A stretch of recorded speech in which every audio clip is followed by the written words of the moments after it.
avanzaremos, si no vamos a tener problemas. El día de hoy vamos a hablar sobre dos patologías que están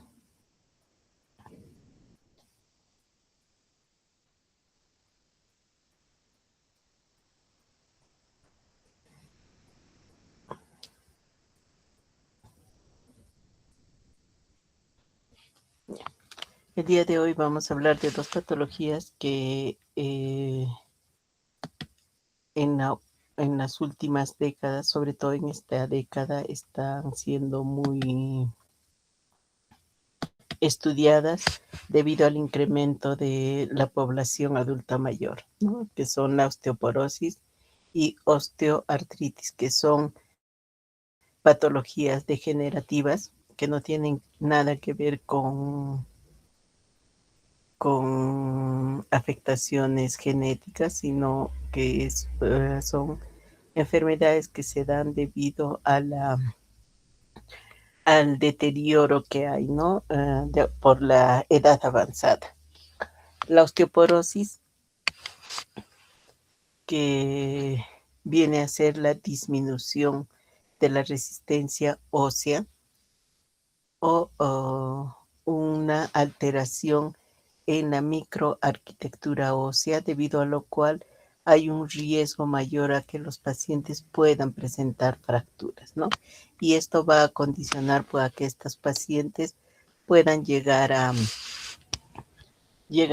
puedan llegar a tener fracturas, lo cual va a hacer que puedan tener incapacidad, ¿no? Entonces, al ser un adulto mayor, sabemos que estos tienen muchas comorbilidades y que se asocia una fractura, pues conlleva que es un paciente, como ahora se denomina, un adulto frágil, ¿no? Entonces es muy importante que nosotros sepamos diagnosticar o prevenir sobre todo. En esta época en la que los pacientes adultos mayores son en su gran mayoría, esto hace pues de que le pongamos mayor énfasis a este tipo de patologías, ¿no?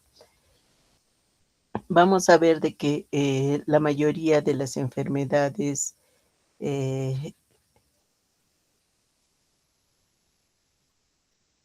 crónicas van a estar relacionadas con el agravamiento de la osteoporosis, ¿no? O el incremento del riesgo de osteoporosis en los pacientes. Los trastornos endocrinológicos van a estar a la cabeza, ¿no?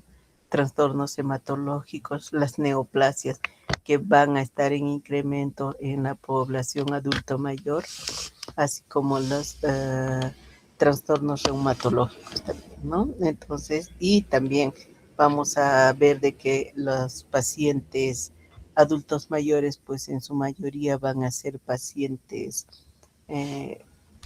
con varias patologías, ya sean cardíacas, pulmonares, endocrinológicas, lo cual va a conllevar a que utilicen una serie de fármacos que también pueden estar relacionadas al mayor riesgo de osteoporosis.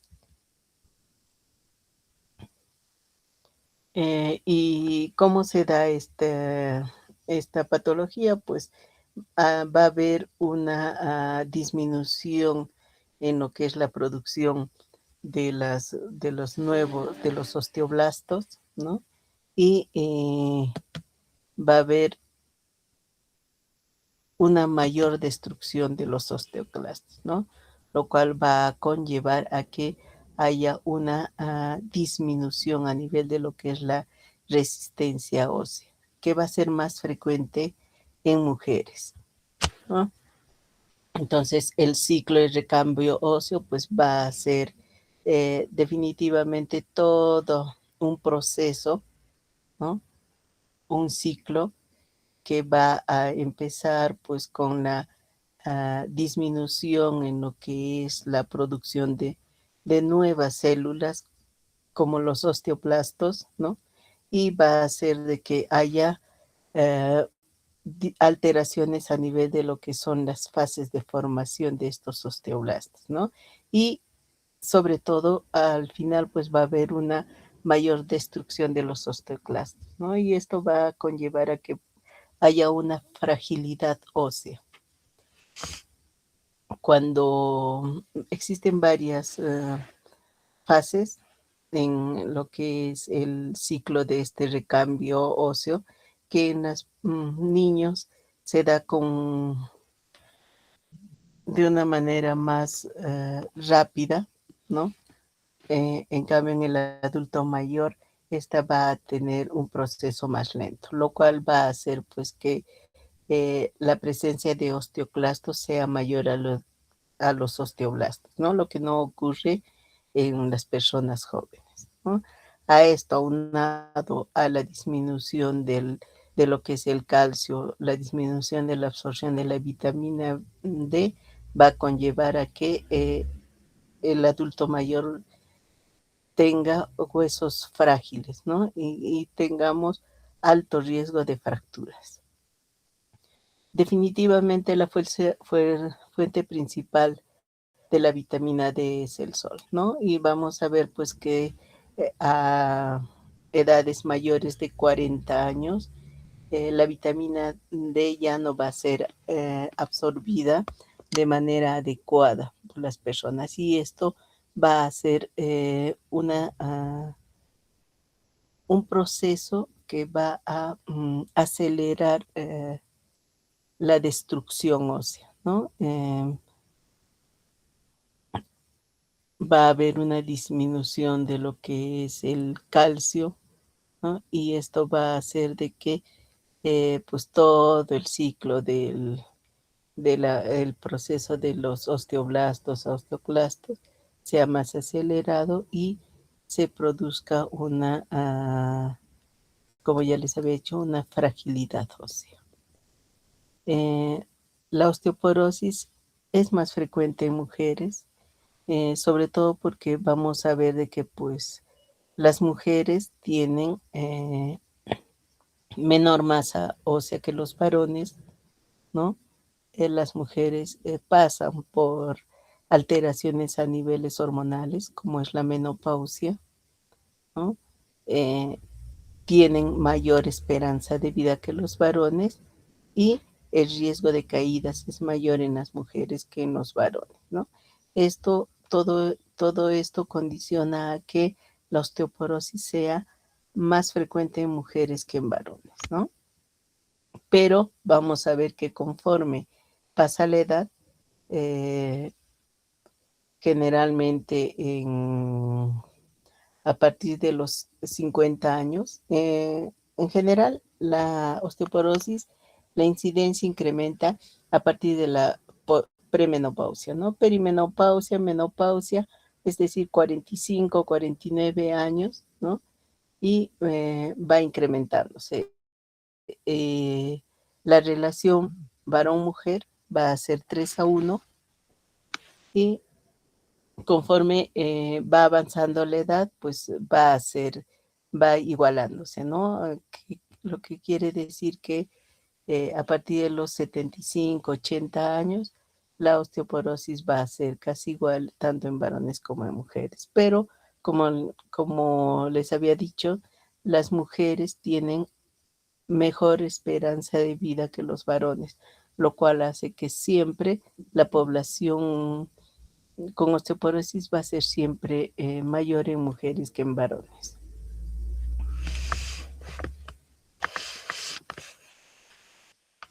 Miren, este dato es muy importante que lo tengamos en cuenta, ¿no? El 50% de las personas mayores de 50 años padece de algún grado de osteoporosis u osteopenia, ¿no? Pero solamente un mínimo porcentaje, como el 20%, está en tratamiento. Esto es muy importante debido a que eh, condiciona que las fracturas patológicas van van incrementándose, ¿no? Y como dice el dato, cada 3 segundos se produce una fractura por osteoporosis en el mundo. Definitivamente, con el transcurrir de los años, estamos viendo que la expectativa de vida va incrementándose. Esto hace de que pues, las fracturas patológicas en los próximos 50 años puede duplicarse, ¿no? Entonces, es muy importante que nosotros, sobre todo en la población adulta mayor, tengamos lo que es la prevención y promoción de la enfermedad. Factores de riesgo definitivamente son el sexo femenino, que tiene mayor riesgo, pacientes mayores de 45 años, ¿no? El tabaquismo siempre va a estar entre los factores de riesgo. Las inmovilizaciones prolongadas o el sedentarismo también van a contribuir al riesgo de osteoporosis, ¿no? La menopausia, en menopausia precoz, mayor riesgo de osteoporosis. Es por eso que incluso las pacientes que tienen la menopausia antes de los 45 años deberían de usar un suplemento de calcio para prevenir, ¿no? En cuanto al tratamiento, sobre todo el uso de corticoides, ¿no?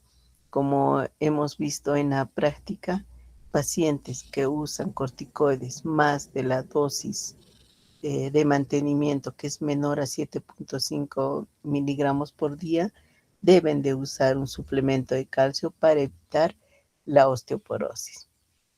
Las patologías endocrinológicas, ¿no? Como el hiperparatiroidismo, que nos va a estar asociado al famoso síndrome del hueso hambriento, ¿no? Es muy importante que nosotros podamos conocerlos para poder prevenir la osteoporosis, sobre todo severa en estos pacientes, ¿no? Y alteraciones hepáticas, alteraciones renales, todas las patologías en sí van a tener algún riesgo de poder producir una osteoporosis a larga data.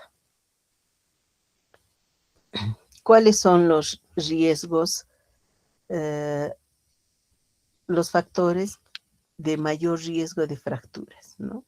La edad mayor de 65 años, ¿no? Antecedentes de fracturas, ¿no? Un bajo peso, tratamientos con corticoides de larga data, hiperparatiroidismo, una malnutrición. Y asociado a caídas, edad mayor de 80 años, ¿no? Consumo de fármacos como benzodiazepinas, antidepresivos, antipsicóticos y la disminución de la agudeza visual, ¿no? Definitivamente esta pues va a ser un riesgo para que el paciente tenga mayor riesgo a caídas.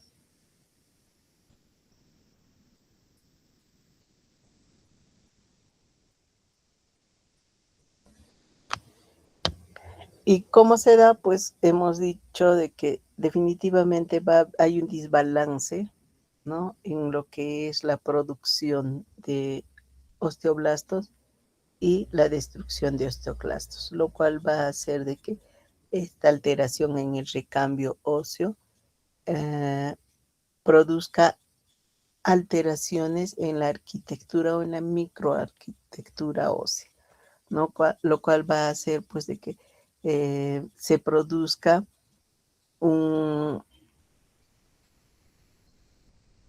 una pérdida de lo que es la resistencia ósea, ¿no? A nivel del hueso trabecular y haya un adelgazamiento a nivel de lo que es el sistema de Haber, que va a hacer de que el hueso se vuelva poroso, ¿no? Que pierda esa solidez, esa consistencia que tiene el hueso dura y se vuelva un hueso muy frágil, ¿no? Eh,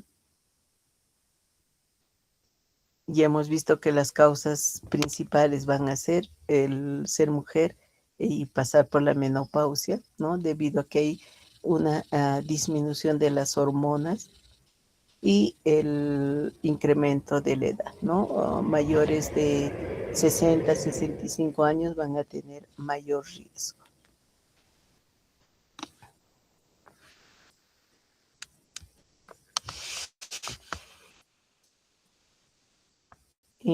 También vamos a ver pues que si bien es cierto, esta patología tiene mucho que ver con la edad, está relacionada con la edad, puede haber factores genéticos que hagan de que la osteoporosis se presente en pacientes muy jóvenes, ¿no? Menores de 45 años. Cuando tengamos un paciente, una paciente menor de 45 años con el diagnóstico de osteoporosis, hay que buscarle una causa genética. Definitivamente el tabaquismo, la menopausia, van a contribuir a que haya una disminución en la producción de los osteoblastos, ¿no? El alcoholismo también, ¿no? El alcoholismo que va a producir un efecto tóxico directo sobre la producción de los osteoblastos, ¿no? Es decir, que va a haber una disminución en la producción de los osteoblastos en los pacientes con alcoholismo. ¿Cuál va a ser la clínica? Pues básicamente va a haber un dolor, ¿no? En la zona del hueso afectado y va a condicionar a que la paciente o el paciente pueda llegar a hacer fracturas. Generalmente vamos a ver de que los huesos que más se van a afectar van a ser los huesos de los miembros inferiores, cadera, ¿no? Rodilla, que van a ser las zonas que más se van a afectar, al igual que la mano, ¿no? Son las zonas donde más vamos a tener las fracturas patológicas. Puede haber también fracturas a nivel de lo que es la columna, sí, y vamos a ver pues que en estos pacientes el dolor va a ser intenso y que va a producir una inestabilidad, ¿no?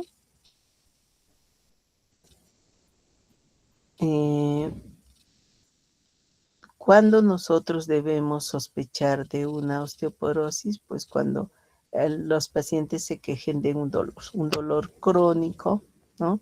Y que va a producir incluso una contractura a nivel muscular, ¿no? Y esto, cuando nosotros tengamos una paciente mayor de 45 años con estos dolores, siempre hay que sospechar de una osteoporosis, ¿no? Y hay que hacer los estudios que ya vamos a ver qué exámenes se van a pedir para poder descartar o confirmar y de acuerdo a eso, pues prevenir el riesgo de fracturas, ¿no?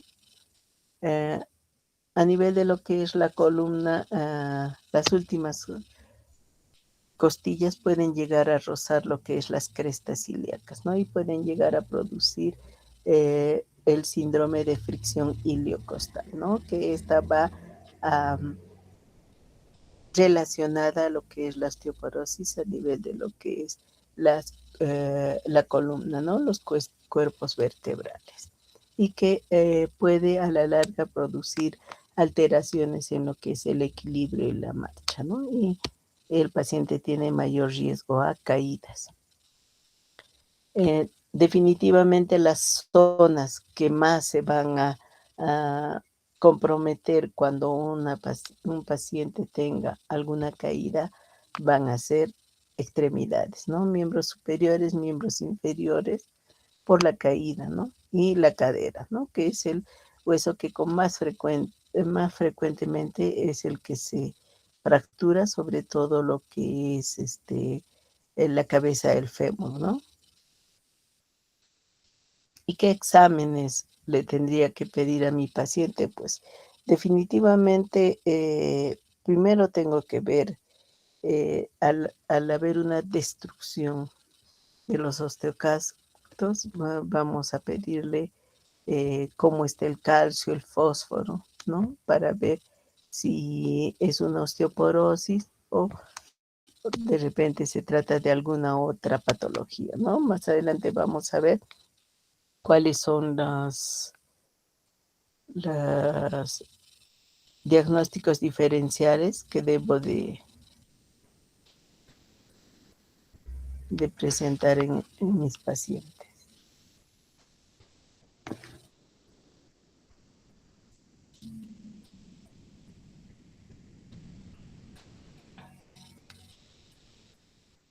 Definitivamente, si yo estoy sospechando de una osteoporosis, uno de los exámenes que yo tengo que pedir a mi paciente va a ser una radiografía, ¿no? Una radiografía donde yo voy a poder ver si hay una fractura o no.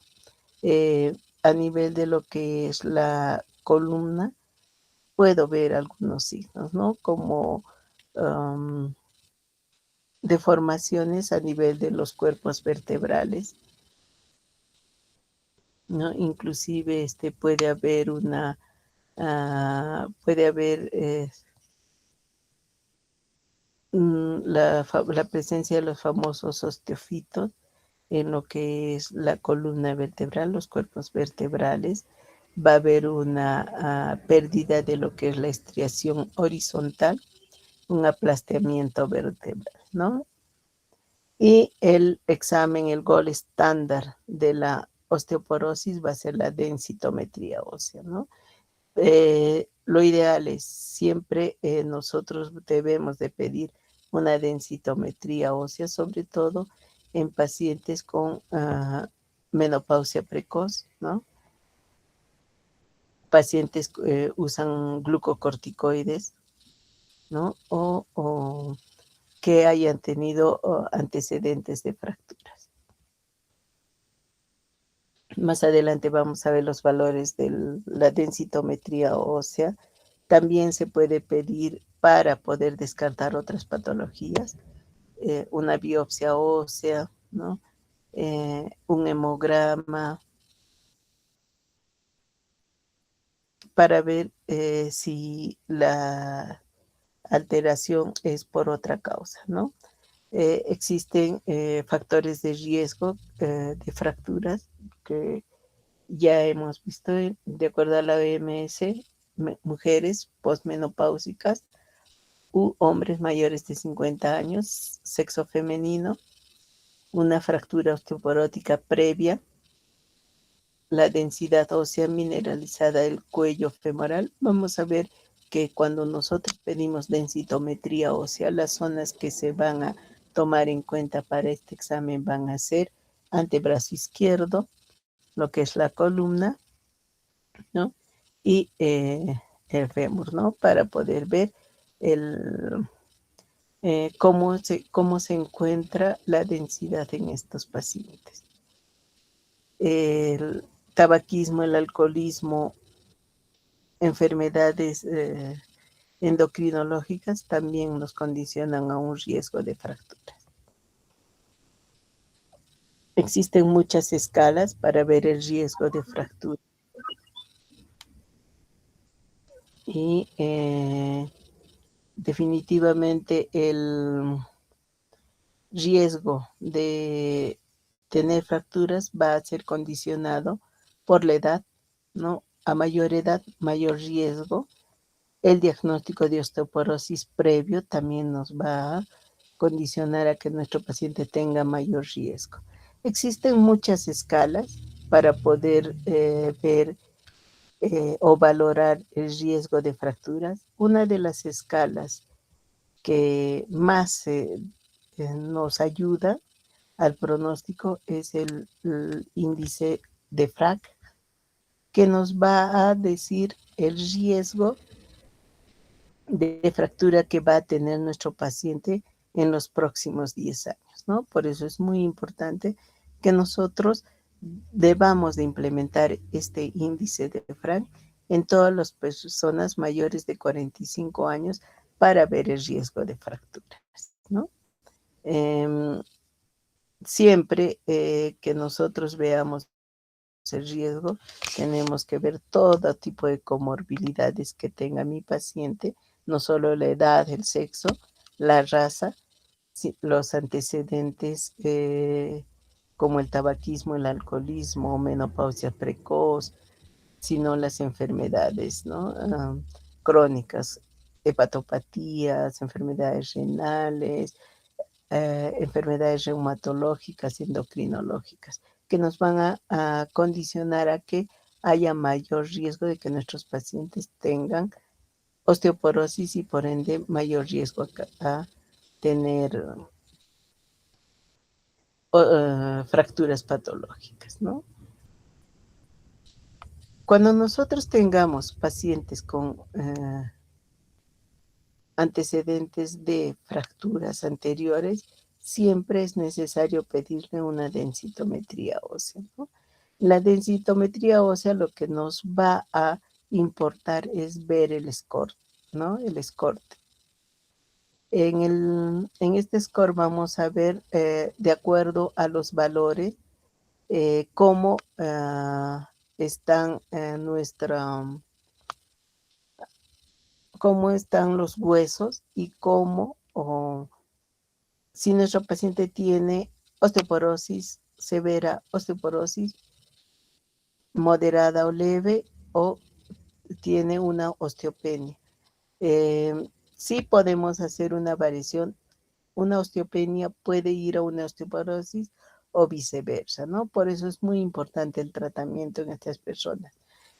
Muchos tenemos la idea de que, se tienen la idea de que si le diagnostican osteoporosis ya queda ahí, y no, se puede revertir, ¿no? Y nuestra paciente que tiene osteoporosis puede, después del tratamiento 3, 6 meses, puede revertir y puede llegar a tener una osteopenia, ¿no? Entonces es muy importante el tratamiento. Aquí está. La densitometría ósea. El escorte es muy importante. Las zonas que vamos a medir en lo que es para la osteoporosis en la densitometría es la columna, el fémur y el antebrazo izquierdo, ¿no? Que son las zonas donde más vamos a poder ver si estamos frente a una osteopenia, una osteoporosis o una osteoporosis grave o severa, ¿no? Nuestro valor estándar pues va a ser -1. Cuando tengamos un valor mayor a -1, hablamos de un hueso normal. Osteopenia de -1 a -2.5, por debajo de -2.5 osteoporosis. No existe un valor que nos diga específicamente si estamos frente a una osteoporosis, que nos diga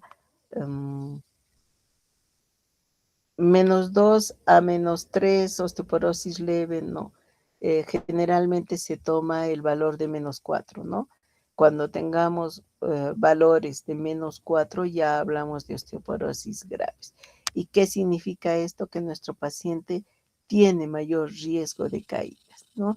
El riesgo de caídas es el doble.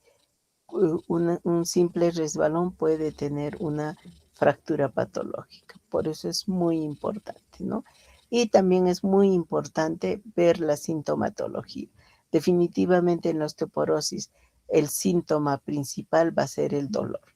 Dolor y de repente contracturas musculares, pero no va a ir con manifestaciones constitucionales que hemos visto en las otras patologías, ¿no? Por eso, cuando yo dudo de una osteoporosis, cuando mi paciente presenta fiebre, ¿no? Cuando en los exámenes mi paciente presente anemia, un BCG elevado, hipercalcemia, una fosfatasa alcalina alta, ¿no?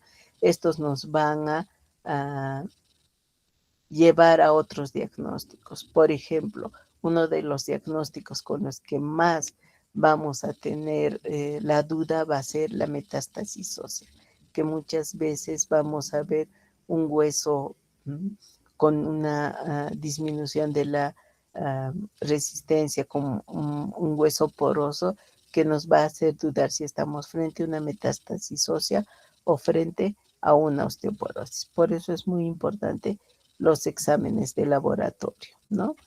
Eh, y los diagnósticos diferenciales, definitivamente el principal, metástasis ósea, la osteomalacia, la enfermedad de Payet, el hiperparatiroidismo, como les había dicho, el famoso síndrome del hueso frágil, ¿no?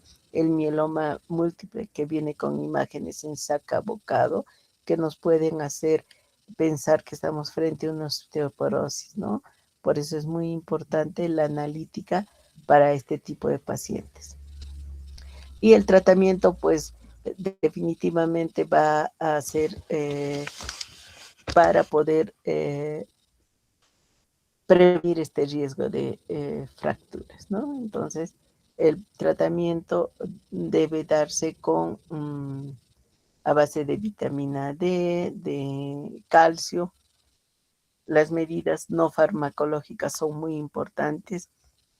Si mi paciente tiene ya un diagnóstico de osteopenia u osteoporosis, debemos de decirle que suspenda el cigarrillo y el alcohol, ¿no? Y evaluar el riesgo de caídas, ¿no?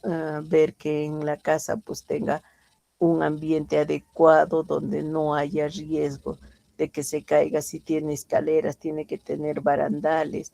Si es una persona un adulto mayor que tiene un caminar pausado, el uso de bastón, una buena iluminación en la casa por donde el paciente va a caminar, ¿no? Entonces, todo eso es muy importante. Y que haga ejercicios, ya que el sedentarismo también va a ser un factor de riesgo para el incremento de la osteoporosis, ¿no?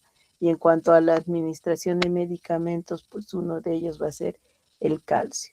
Recuerden que siempre que usemos calcio tenemos que usar un fijador de calcio, ¿no? Si yo no uso un fijador de calcio, va a ser por gusto darle el calcio, ¿no? Podemos utilizar lo que es la vitamina D. Recuerden que a partir de los 40 años el cuerpo ya no metaboliza la vitamina D, entonces ponerlo al sol al paciente ya no nos va a favorecer, no va a ser muy bueno para él, ¿no? Tiene que tomar suplementos de vitamina D.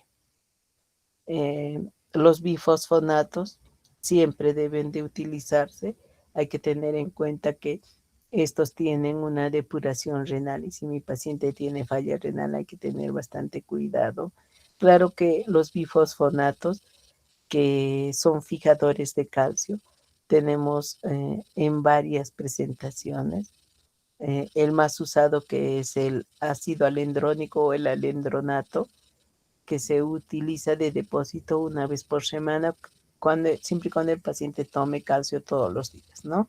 Podemos utilizar el risedronato, que también es semanal, eh, y existen otros, ¿no? Como el ácido solendrónico o el denosumab, que no lo tenemos en nuestro país, pero sí podemos utilizarlo, ¿no? Si es que habría la opción. Aunque se ha visto que el ácido solendrónico es más usado en lo que es la terapia oncológica, ¿no? En metástasis óseas para disminuir el dolor en los pacientes. La calcitonina también podemos utilizarlo. El efecto es de que va a hacer de que los osteoclastos no se, no se formen tan rápido, ¿no? Y que puedan el ciclo de la formación de osteoclastos sea, sea mejor, ¿no? Y que no haya tantos osteoclastos. Los fluoruros también son fármacos que podemos utilizarlos, ¿no?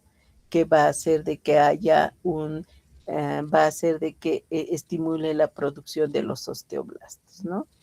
Pero vamos a ver de que estos no se utilizan con mayor frecuencia, a pesar de que hagan de que haya mayor producción de osteoblastos, pero los efectos colaterales son muy altos, inclusive muchos pacientes no lo toleran por tener problemas gastrointestinales severos, ¿no? Como vómitos, diarreas, lo cual hace que los pacientes no lo toleren. Y también puede haber afección cardíaca. Como estamos hablando de pacientes adultos mayores que ya tienen algún grado de falla cardíaca, es mejor no usarlos, ¿no? Por eso es muy difícil su uso y básicamente el tratamiento de la osteoporosis va a ser lo que es lo más frecuente, ¿no? El carbonato de calcio o el citrato de calcio y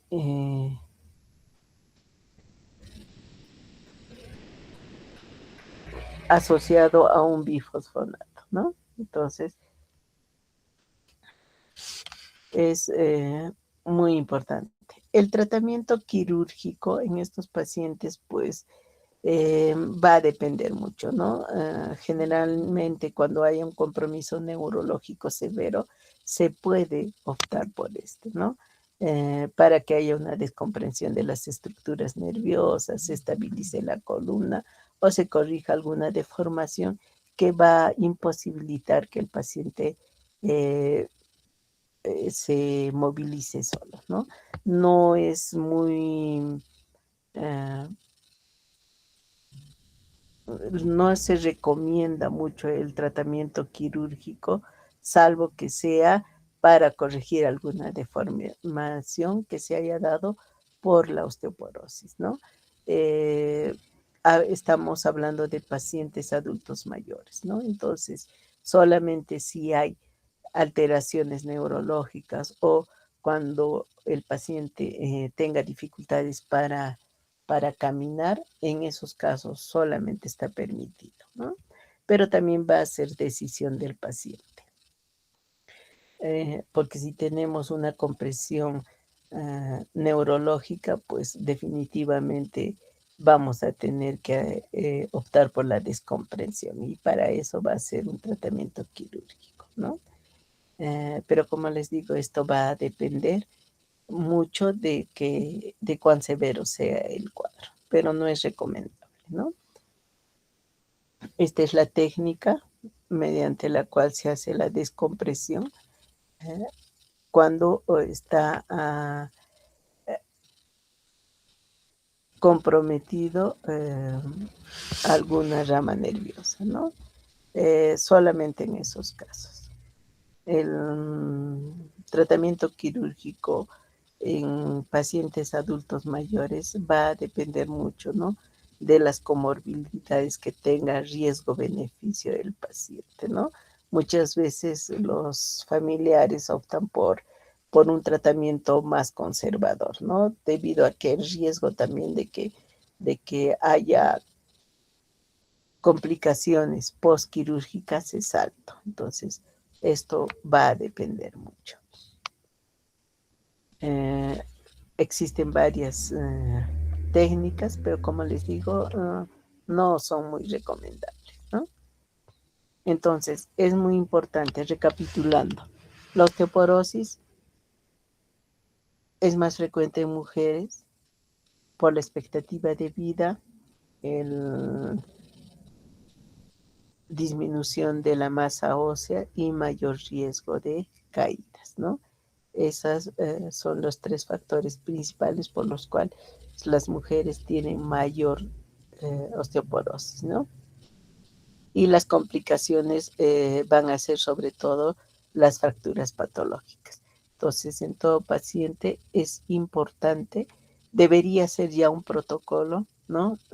Valorando las escalas de fragilidad capilar, sobre todo la de FRAC, para poder hacer una densitometría ósea a todos los pacientes mayores de 45 años, ¿no? Lamentablemente todavía en nuestro medio, a pesar de que tenemos tanta población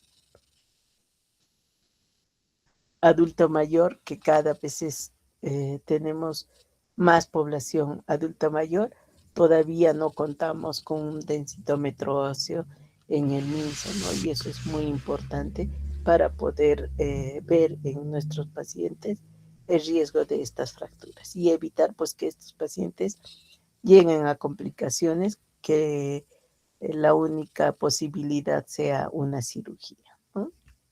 Muchas veces las cirugías son, en vez de que nos ayuden, va a producir en nuestros pacientes mayor complicación. Siempre tengamos en cuenta de que estos son pacientes adultos mayores, ¿no? Entonces es muy importante que tratemos primero con las medidas no farmacológicas y luego con las medidas farmacológicas, ¿no? Obviando la parte quirúrgica, salvo excepciones pues, o complicaciones muy severas. Bien, chicos, ¿alguna pregunta hasta acá?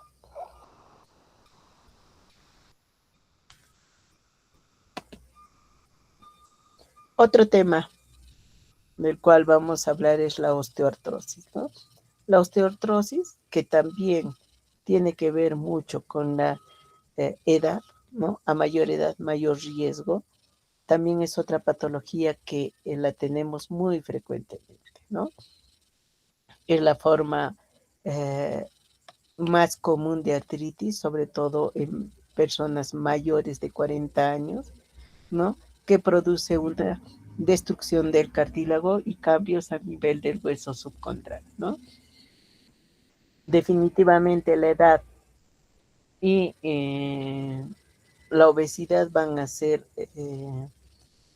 factores o condiciones para poder tener mayor riesgo de artrosis, ¿no? Existen muchos estudios que nos hablan de la relación directa que hay de la obesidad con la artrosis, ¿no?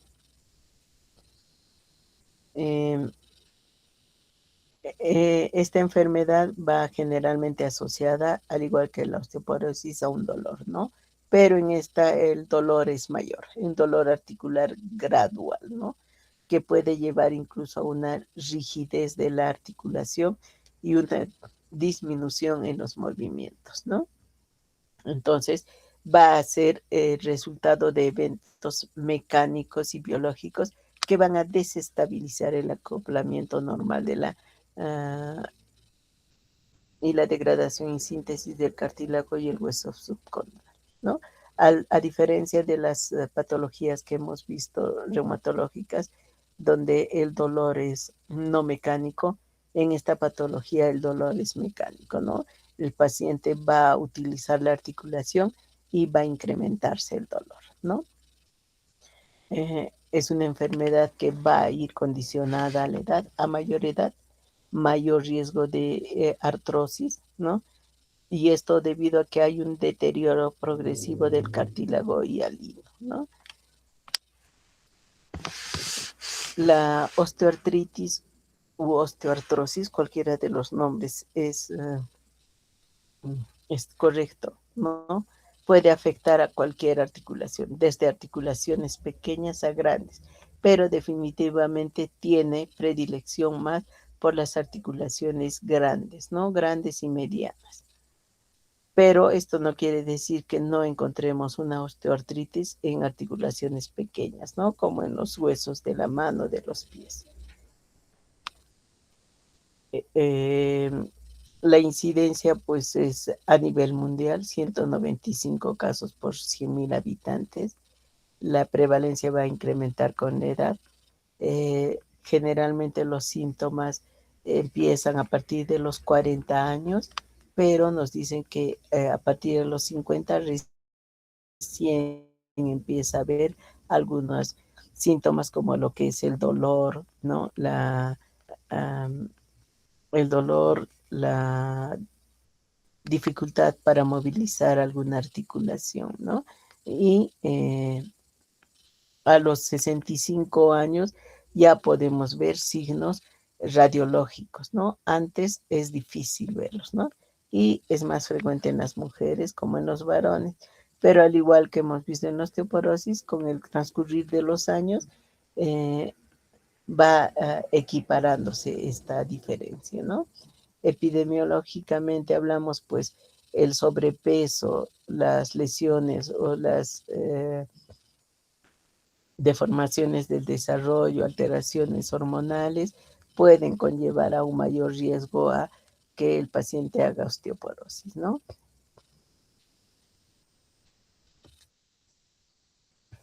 La zona más frecuente donde se produce la artrosis es la rodilla, ¿no?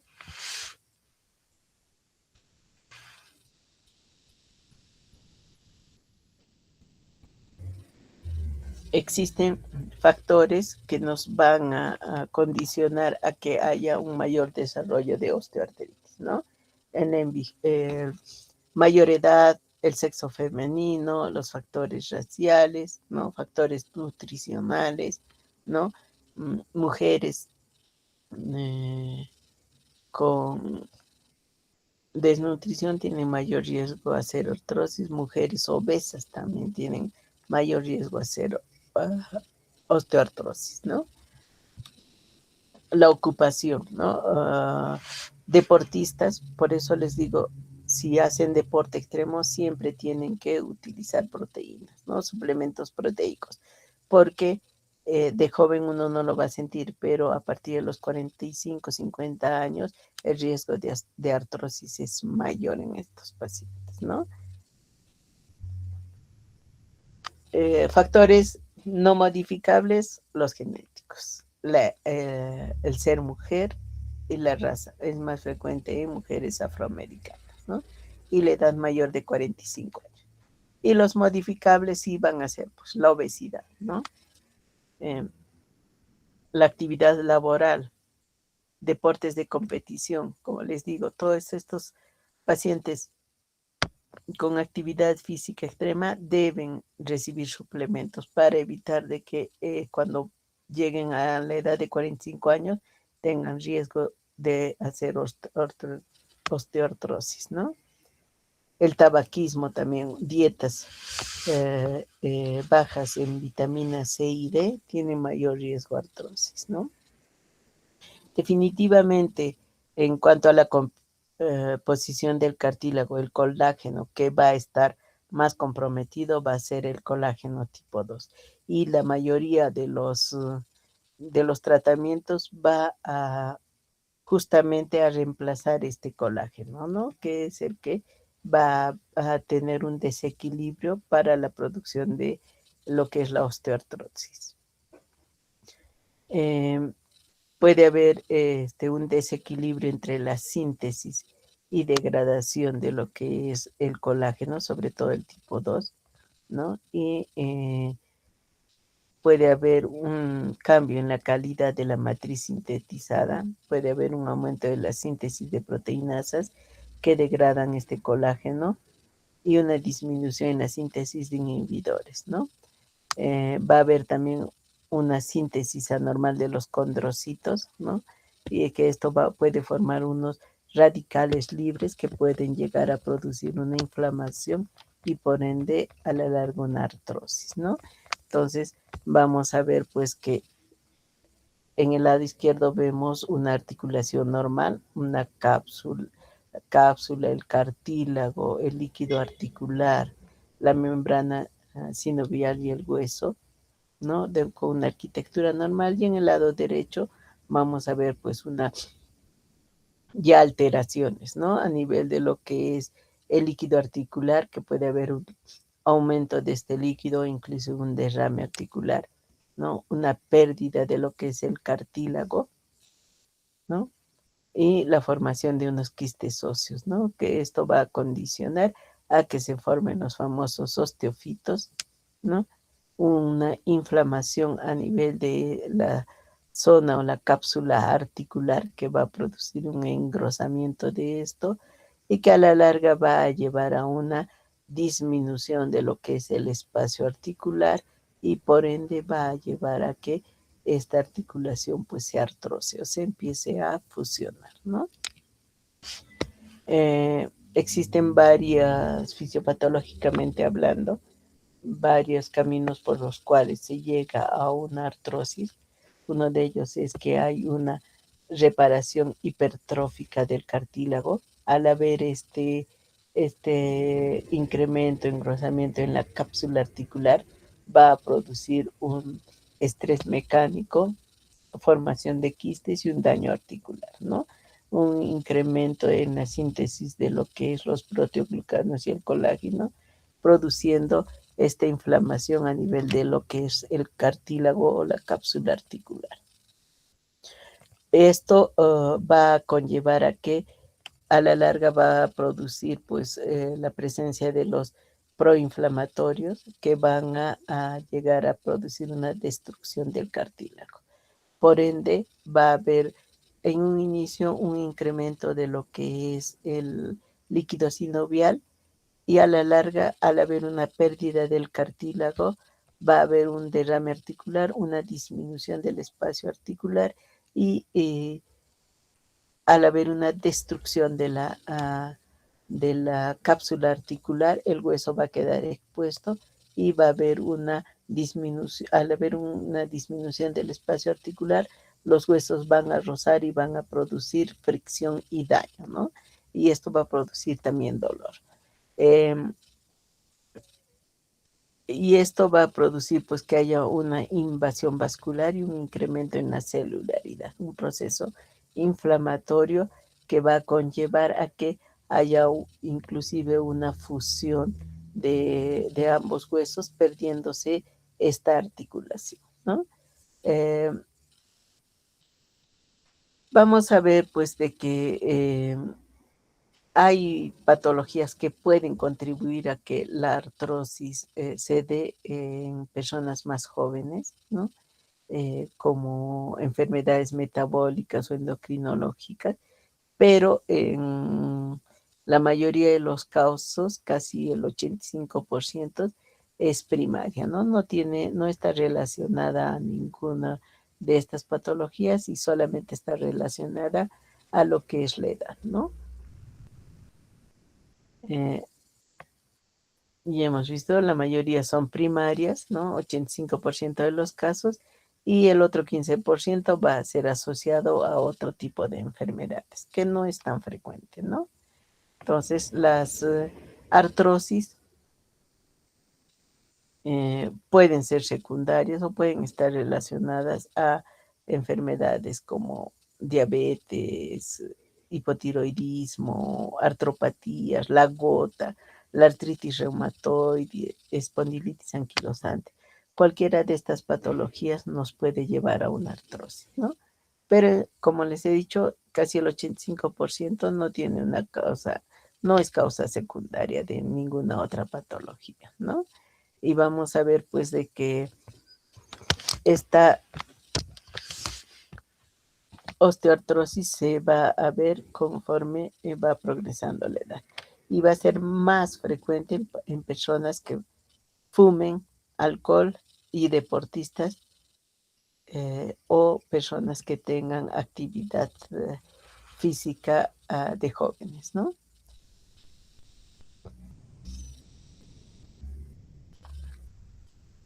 Las zonas más frecuentes de aparición van a ser columna, mano, rodilla y pie, ¿no? Siendo la rodilla la zona más frecuente.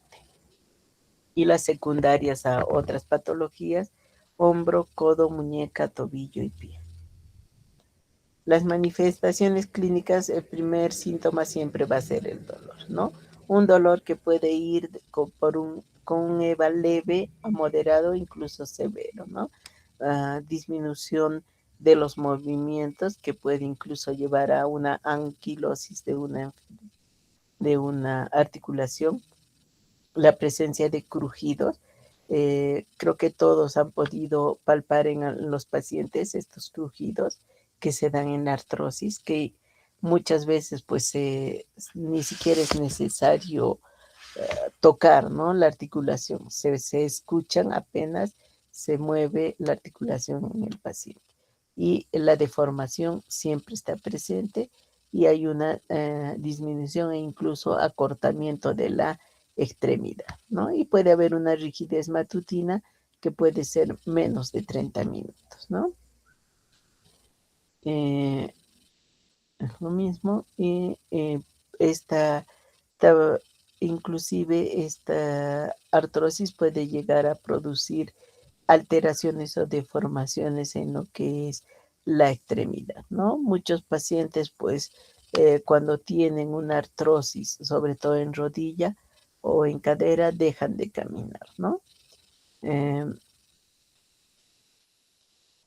ya hemos visto las más frecuentes son rodilla, manos, ¿no? En la primaria y en las secundarias, hombros, codos, tobillos, ¿no?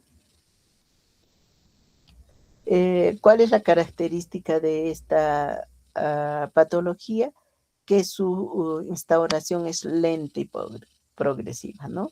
Como hemos visto, generalmente empieza a los 40 años, a los 50 años se empieza a tener alguna sintomatología como dolor o un poquito de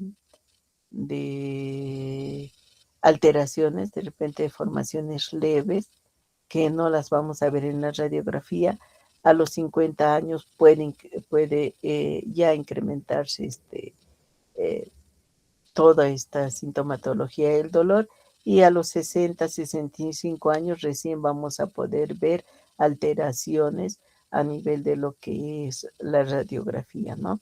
Se dice que a partir de los 80 años, el 90% de los pacientes tienen algún grado de artrosis, ¿no?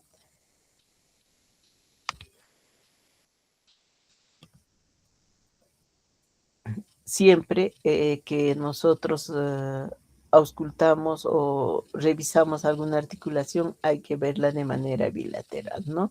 Generalmente la artrosis puede ser bilateral, pero siempre va a ser más severa en una de las dos rodillas, ¿no?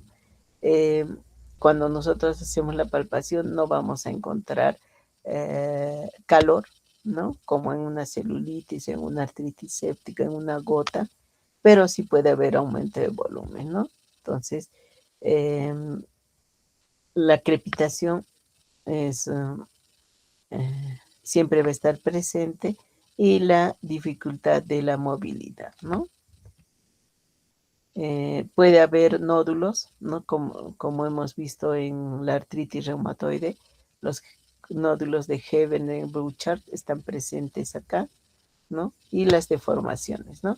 Muchas veces podemos uh, confundir con una artritis reumatoide por la similitud en las deformaciones a nivel de lo que son las manos y los pies, ¿no?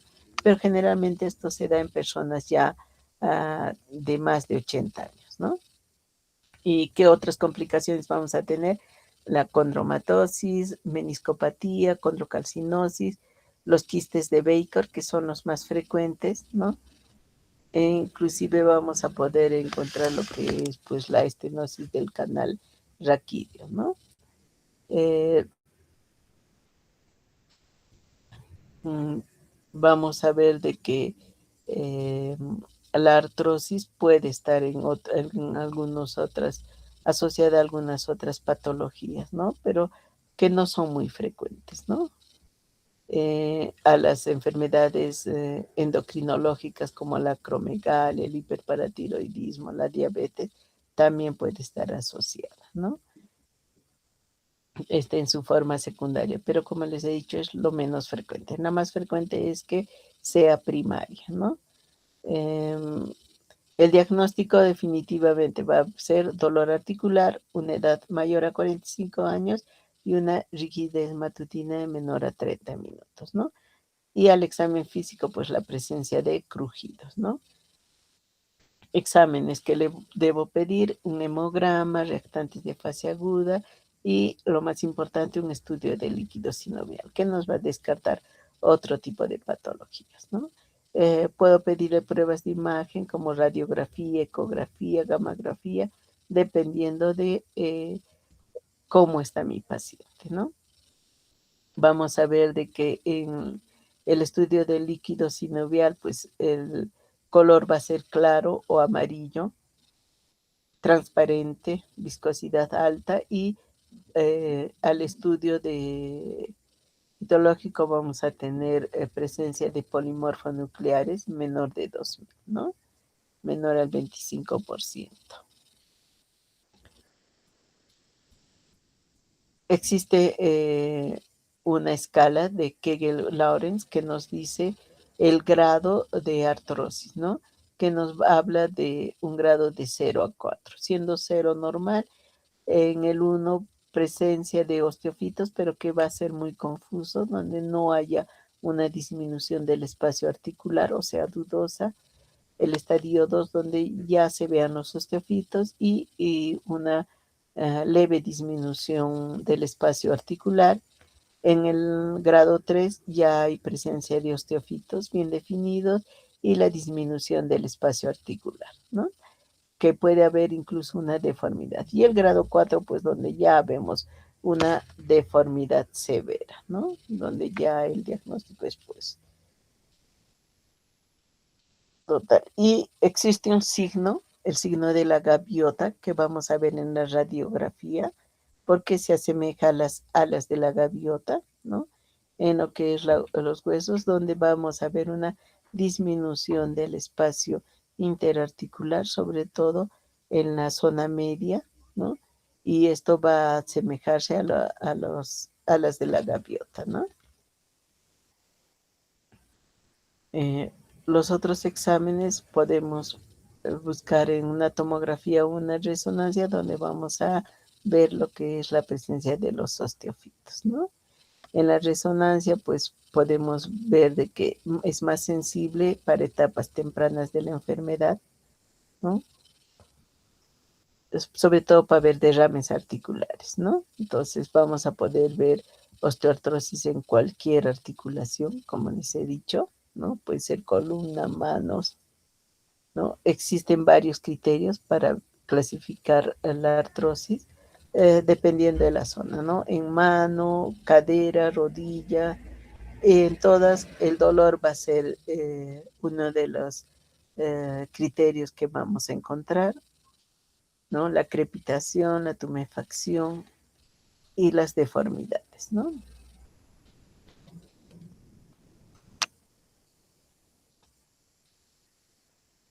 El diagnóstico diferencial, definitivamente, uno de ellos va a ser la artritis reumatoide, ¿no? Y cuando tengamos este aumento de volumen sobre todo en la rodilla, podemos hacer una diferenciación con lo que es la gota, porque vamos a ver que la gota va a afectar una articulación, ¿no?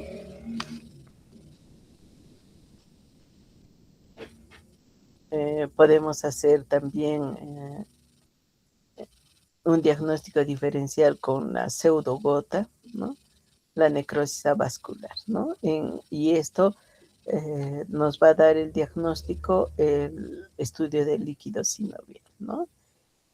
La necrosis avascular, sacroileitis en una artrosis de cadera, ¿no? Van a ser diagnósticos diferenciales. Definitivamente la artritis reumatoide va a ser una de las de los diagnósticos diferenciales que nos vamos a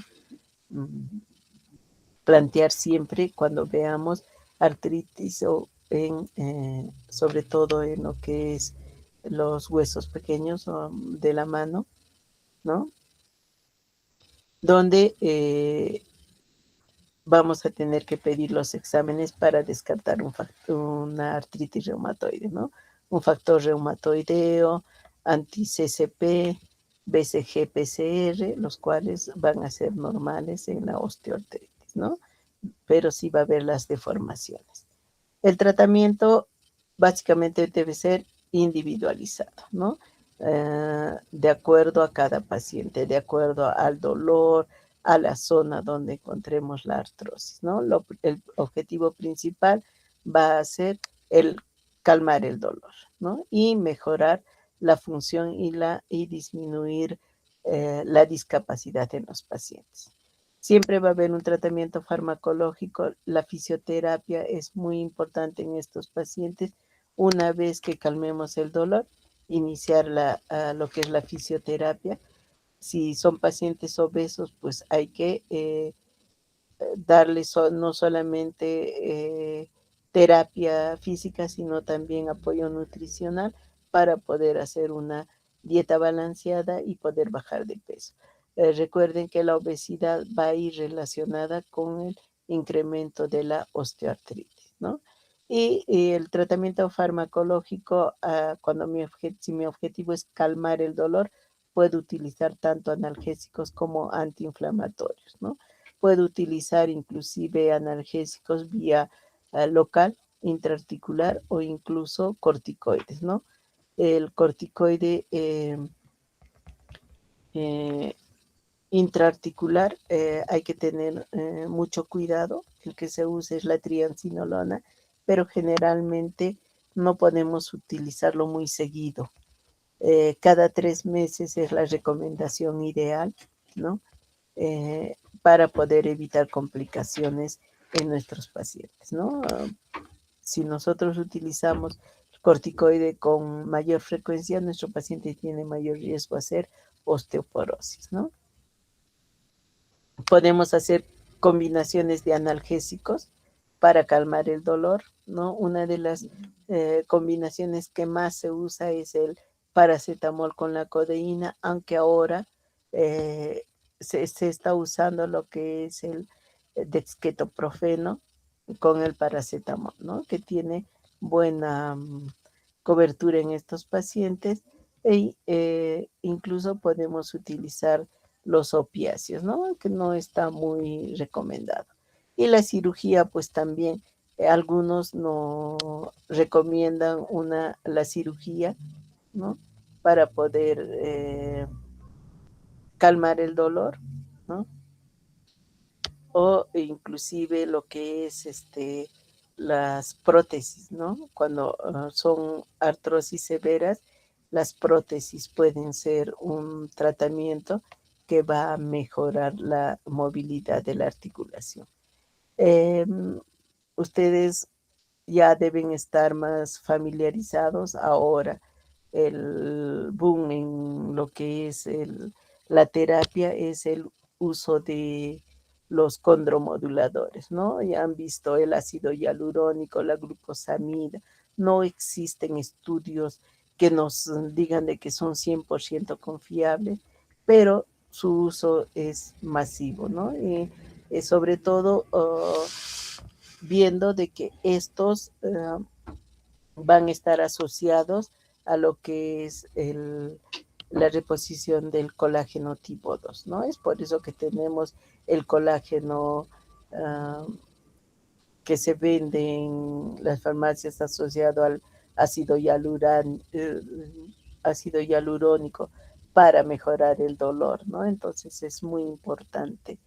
Eh, de acuerdo a la zona también la terapia es muy importante, ¿no? Cuando es en la mano, el uso de férulas es aconsejable. A nivel de cadera, pues los ejercicios de descarga, son muy severos, incluso las, uh, las prótesis de cadera son muy recomendadas, ¿no? En los pacientes.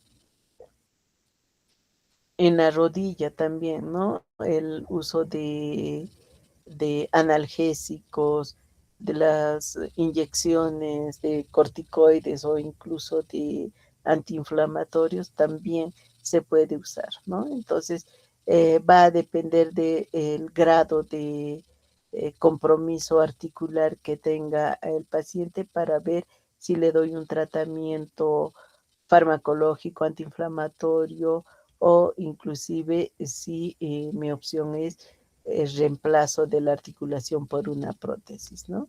Entonces es muy importante eh, también el uso de los AINES, ¿no? Se está reemplazando los AINES por los inhibidores de la COX-2, ¿no? Que tienen igual de eficacia que los AINES, pero tienen menos efectos colaterales, ¿no? Entonces, el reemplazo de la articulación es todavía en nuestro medio no es muy usado debido a los costos de estas prótesis, ¿no? Pero en otros países sí, ¿no?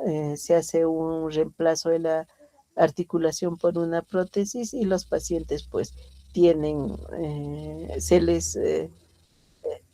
la incapacidad que tienen pues se mejora, ¿no? Y siguen siendo dependientes, que es lo que se quiere, ¿no? Sobre todo en estos tratamientos. Recuerden, ya sea artrosis de rodilla, manos, cadera, siempre lo principal es el tratamiento analgésicos y AINES para calmar el dolor, ¿no? Podemos utilizar inclusive corticoides si es muy si el dolor es muy intenso, incluso los corticoides intraarticulares o el ácido hialurónico son muy usados en esta época, ¿no? Entonces, estamos viendo que el tratamiento de la artrosis es el que está muy masificado, ¿no? Ustedes habrán visto todo tipo de colágenos, ¿no? El hidrolizado, todavía no hay estudios que nos garanticen los efectos, pero a algunos pacientes les va bien, entonces, ¿no?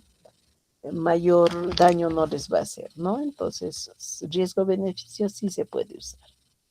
Existen varios cuestionarios, todo el cuestionario de Woman, ¿no? Que nos mide la calidad humana, ¿no? Para ver la discapacidad física, que nos mide las actividades que hace el paciente, ¿no? Si lo puede hacer solo o no, y dependiendo de eso, para valorar, pues, el tratamiento en estos pacientes, ¿no? Entonces, es muy importante que todos ustedes puedan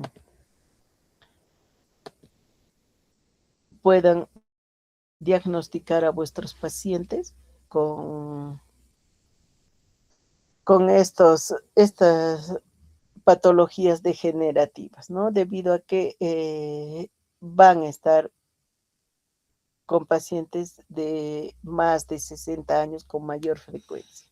Han visto que en el hospital muchos pacientes son adultos mayores, ¿no? Inclusive tenemos pacientes de 90, 100 años y estos pues ya tienen grados de artrosis, osteoporosis. Por eso es muy importante que ustedes puedan ver en estos pacientes sobre todo eh, evitar la incapacidad eh, física, ¿no? Que estos pacientes pues se vuelvan dependientes de sus familiares.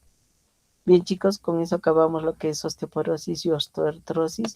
Haremos el tema de farmacología más para ya terminar. A ver, déjenme.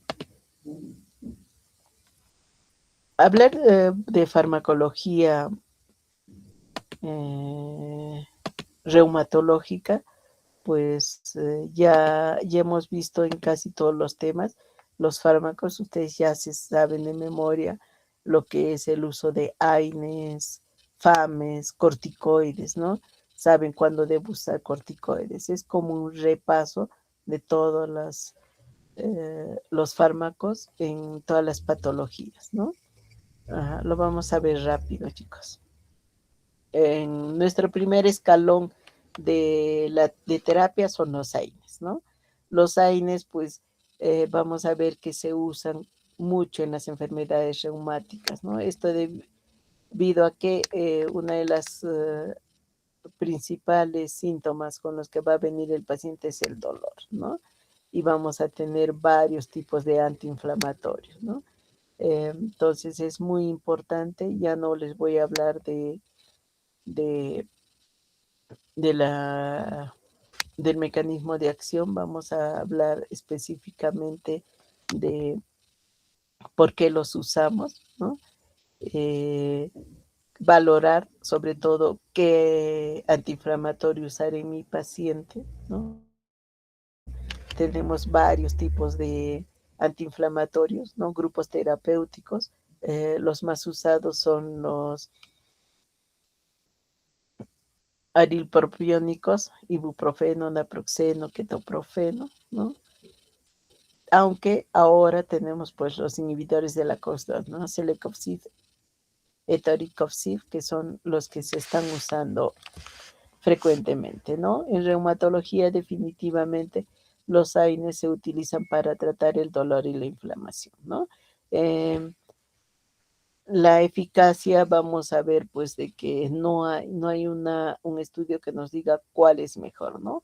Aunque ligeramente se ha visto que la indometacina tiene un efecto un poquito más alto que los demás antiinflamatorios, pero lamentablemente tiene muchos efectos colaterales, ¿no? Es por eso que no se está usando con mucha frecuencia, ¿no?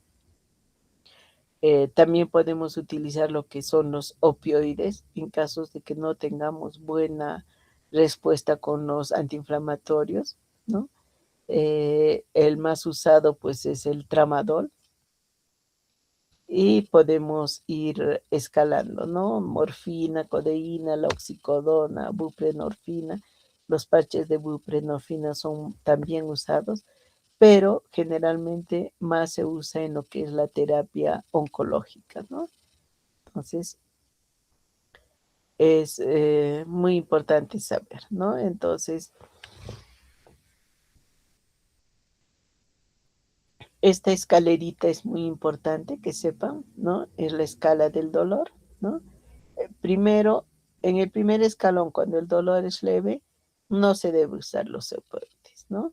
En el segundo escalón, opioides débiles. En el tercer escalón, los más fuertes. Y en el cuarto escalón ya podemos utilizar los más fuertes, ¿no? Entonces, definitivamente, siempre que tengamos un paciente con dolor, debemos ir de menos a más, porque si nosotros empezamos a utilizar lo más potente, si no tenemos buenos efectos, ya no vamos a tener que usar, ¿no? Y muchas veces, pues, nos vamos ya a corticoides sin antes haber escalado poco a poco en lo que es la terapia del dolor, aunque muchas veces los pacientes vienen con un dolor tan intenso que tenemos que obviar. Eso va a depender mucho de cómo venga nuestro paciente, ¿no? Entonces, es muy importante tener criterio para poder usar los analgésicos, ¿no? Si son pacientes crónicos, pues el uso del tramadol va a ser indispensable, ¿no? En estos pacientes.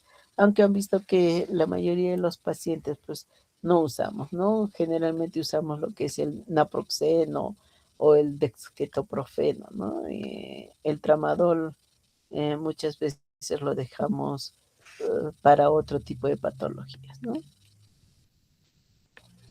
La vía de administración generalmente va a ser vía oral, ¿no?